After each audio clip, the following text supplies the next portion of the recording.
పాఠశాల జిల్లాలో ఇదేను.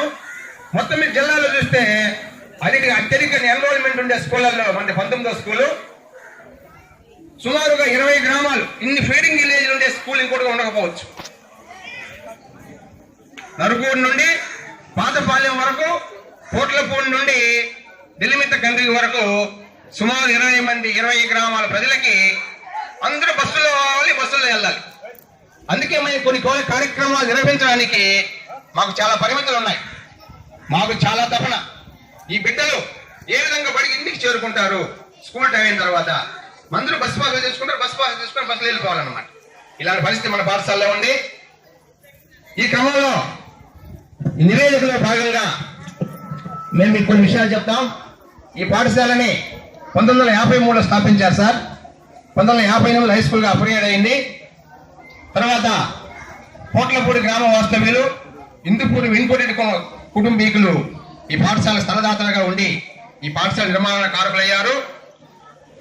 ఈ ప్రస్తుతానికి ఈ పాఠశాలలో తెలుగు మీడియంలో 425 మంది, ఇంగ్లీష్ మీడియంలో 113 మంది, మొత్తం మీద 550 మంది విద్యను అభ్యసిస్తున్నారు. తర్వాత గత 5 సంవత్సరాలలో సగటు ఫలితాలు 85%గా మనం విజయం సాధిస్తున్నాం. ఈ సంవత్సరం, గత సంవత్సరం 141 మంది అప్పీర్ అయితే 119 మంది పాస్ అయ్యారు. అందులో మండలం ఫస్ట్, సెకండ్, థర్డ్ ప్లేస్ కూడా చెన్నపల్లిపాలెం హై స్కూల్ సాధించింది. దీన్ని మీరు పేరెంట్స్ అందరూ గమనించాలి. తెలుగు మీడియంలోను, ఇంగ్లీష్ మీడియంలోను చెన్నపల్లి పాఠశాల విద్యార్థులు ప్రథమ మండలికి ఫస్ట్ సాధించారు. మన ఎమ్మెల్యే ద్వారా కానీ, అదేవిధంగా ఒక ఫౌండేషన్ స్వచ్ఛంద సంస్థ నెల్లూరులో వాళ్ళ క్యాష్ అవార్డులు కూడా ఇవ్వడం జరిగింది. యువ శిరీష్ అమ్మాయి కోట్లపాడి గ్రామ విద్యార్థి, కృష్ణవేణి వెంకటపాలి విద్యార్థి, జయవాణి పాందూరు కేంద్ర విద్యార్థి వీళ్ళు ఫస్ట్, సెకండ్, థర్డ్ ప్లేస్లు సాధించడం జరిగింది. తర్వాత ఇంకా గత 5 సంవత్సరాల్లో నిజానికి నేను 2010లో మా పాఠశాల నుండి ఉపాధ్యాయ బృందం నేను ఈ పాఠశాల జాయిన్ కావడం జరిగింది. మేము వచ్చేటప్పటికి ఈ ఓల్డ్ బిల్డింగ్, తర్వాత 2-3 రూములు మాత్రమే ఉన్నాయి. ఆర్ఎంఎస్ఏ నిధులతో ఒక 7 రూముల బిల్డింగ్ బ్లాక్, అదేవిధంగా ఎస్ఎస్ఏ నిధులతో ఒక 4 రూముల బిల్డింగ్ బ్లాక్ వచ్చింది. ఒక 2 లక్షల రూపాయలు మేజర్ రిపేర్కి వస్తే మనం ప్రహరీ నిర్మించుకున్నాం. తర్వాత పాత బిల్డింగ్ లో కొన్ని రూములు బాగు చేయించుకున్నాం. ముఖ్యంగా మా వంతుగా మేము చేసే ప్రయత్నాల వల్ల, ప్రభుత్వం ఇచ్చే నిధులు మేము సక్రమంగా ఉపయోగించుకోవడం వల్ల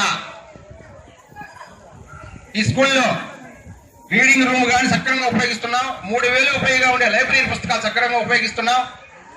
కంప్యూటర్ ఎడ్యుకేషన్ పూర్తి అయినప్పటికీ కూడా కంప్యూటర్ ల్యాబ్ను కూడా మనం అప్డేట్గా పెట్టుకొని 11 కంప్యూటర్లు చక్కగా పనిచేస్తున్నాయన్న విషయం పేరెంట్స్ గమనించాలి, ఇక్కడికి వచ్చిన వాళ్ళందరూ గమనించాలి. చాలా కార్పొరేట్ స్కూళ్ళల్లో కంప్యూటర్ ల్యాబ్ అలంకారప్రాయంగా ఉంటుంది. కానీ మన పాఠశాలలో కంప్యూటర్ ఇప్పటికీ నిధులు లేనప్పటికీ, గవర్నమెంట్ సహకారం లేనప్పటికీ మన కంప్యూటర్ క్లాస్ జరుపుతున్నాం. అదేవిధంగా లైబ్రరీని జరుపుకుంటున్నాం. సైన్స్ క్లాసులు చక్కగా జరుపుకుంటున్నాం. అదేవిధంగా మన పాఠశాల క్రీడా మైదానాన్ని అన్ని రకాల క్రీడలకి ఉపయోగకరంగా మనం తీర్చిదిద్దుకోవడం జరిగింది. జాతీయ రాష్ట్ర స్థాయి క్రీడలకి మన పాఠశాల నుండి విద్యార్థులను చక్కగా శిక్షణ ఇచ్చి ఎంపిక చేసుకోవడం జరిగింది.